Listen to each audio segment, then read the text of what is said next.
कार्य की प्रगति। नमस्कार, मैं उमेश एक नए व्लॉग में।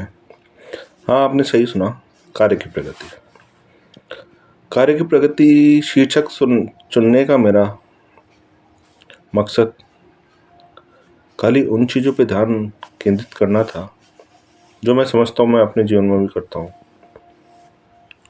और एक केंद्र बिंदु ये था कि कार्य की प्रगति। और कार्य की प्रगति से आप कुछ भी समझ सकते हैं कि कार्य अपन जो भी है अपना कार्य, भूतकाल, वर्तमान काल और भविष्य काल, पास्ट, प्रेजेंट और फ्यूचर निर्धारित करता है। कार्य की प्रगति जो आप कार्य कर रहे हैं या आप कार्य को कर चुके हैं या करने वाले हैं, ये 3 चीज़ों पर निर्भर करता है। और कार्य की प्रगति समय और संयम मांगती है। चाहे आप कि पिताजी ने आपको कोई कार्य वो नहीं जो दिनचर्या में आपको बताया हो, कार्य जिम्मेदारी वाले की बात कर रहा हूँ मैं।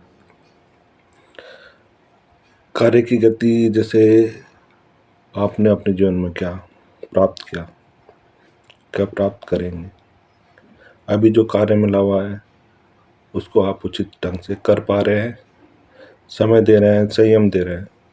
गति बाद में दीजिएगा, पहले समय और संयम बहुत ज़रूरी होता है, क्योंकि गति उचित और अनुचित दोनों प्रकार की होती है। अगर कार्य की गति आप बढ़ाएंगे तो कई बार कार्य व्यवधान में भी पड़ सकता है।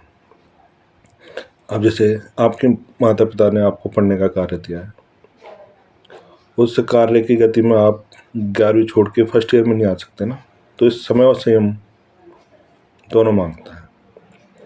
गति पढ़ने की रोज 1 घंटे के अलावा 2 घंटे दे सकते हैं, 2.5 घंटे दे सकते हैं आप।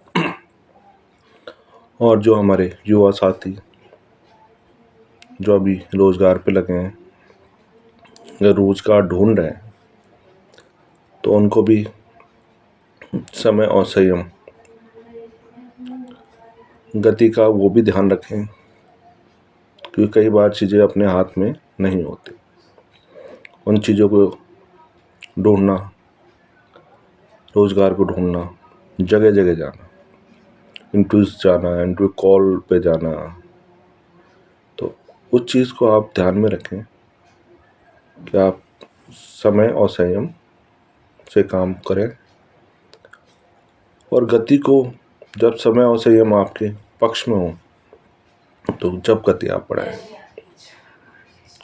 तरक्की आपके ऊपर आश्रित होगी, तरक्की आपको मिलेगी अगर आप उचित ढंग से समय और संयम का पालन करते हैं। तो आज दोस्तों,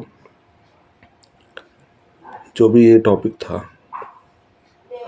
अपने कार्य को गति, तो कार्य को गति आप अपने हिसाब से समय और संयम का पालन करते हुए, धैर्य दिखाते हुए करें। जल्दबाजी हर कार्य को पीछे ढकेलती है, तो इसलिए धैर्य दिखाएं, समय निर्धारित करें, गति निर्धारित करें और अपने कार्य में प्रगति करें।